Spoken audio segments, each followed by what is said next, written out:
ભરૂચમાં તંત્ર દ્વારા પ્રી મોન્સૂન એક્ટિવિટી શરૂ કરાઈ છે। ચોમાસાના આગમન પહેલા પાણીની કાંસો અને નાળાની સફાઈ કામગીરી શરૂ કરવામાં આવી છે।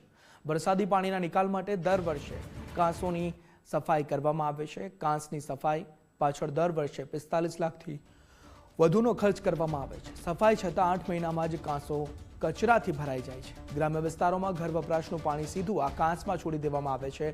પાલિકાના પૂર્વ વિપક્ષ નેતાએ પણ સફાઈ, પાણી, સ્ટ્રીટ લાઇટ, રોડ સહિતની સુવિધા માટે તંત્રને રજૂઆત કરી છે।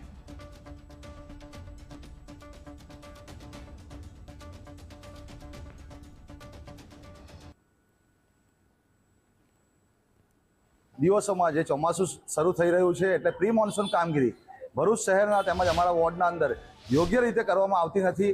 એ માટેની રજૂઆત કરી છે કે તમામ નાળાઓ, કાંસો સારી રીતે સફાઈ કરવામાં આવે, તેમજ જે જર્જરિત મકાનો છે એ મકાનોને નોટિસ આપી અને મકાનોને ઉતારવાની કામગીરી કરવામાં આવે। જે રસ્તાઓ પર ખાડા છે તો રીસર્ફેસિંગ કરવામાં આવે।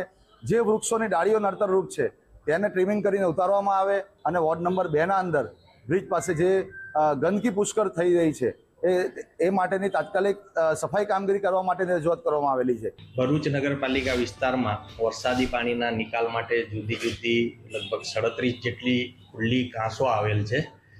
ખુલ્લી કાંસ હોવાના કારણે વર્ષ દરમિયાન એમાં કચરાના કારણે અથવા તો સિલ્ટિંગ થવાના કારણે ચોમાસામાં પાણી ભરાવાનો પ્રશ્ન ઊભા ના થાય એ માટે નગરપાલિકા દર વર્ષે જેસીબી અને પોકલેન્ડ મશીનોથી આવી કાંસોની સફાઈ કરતી હોય છે। 1 એપ્રિલથી નગરપાલિકાએ આ કાંસોની સફાઈની કામગીરી શરૂ કરેલ છે। અત્યારે એ કામગીરી ચાલુ છે અને મે એન્ડ સુધીમાં તમામ કાંસોની સફાઈ થઈ જશે। એ માટે અમારા પ્રયત્નો ચાલુ છે।